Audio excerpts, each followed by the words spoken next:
Diario di bordo, primo giorno, 5 settembre 2021. Siamo partiti ieri da Cagliari e alle 18 eravamo in porto, ci siamo imbarcati puntualmente, tutto è filato abbastanza liscio. Notte in bianco perché uno dei miei compagni di stanza non ha dormito, quindi diciamo anche questo fa parte dell'emozione e dell'avventura del cammino.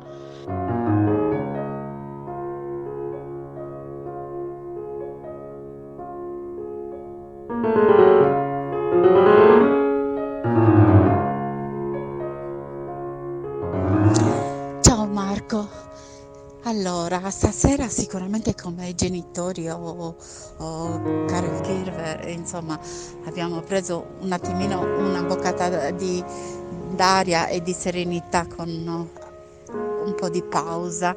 Certo che con i nostri è sempre da mettere tra virgolette qualsiasi attimo tu voglia prendere di pausa.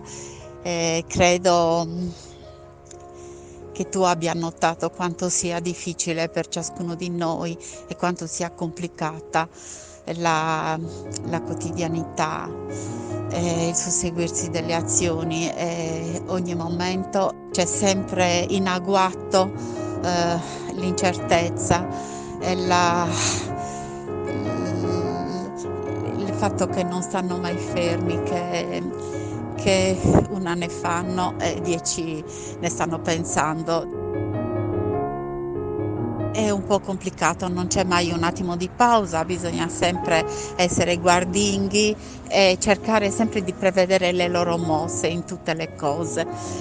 Però stasera un po' dai, ci siamo goduti questa bella pace in questo bellissimo posto, questo bellissimo tramonto sul lago sicuramente dà un po' di serenità anche al nostro animo e a tutti noi.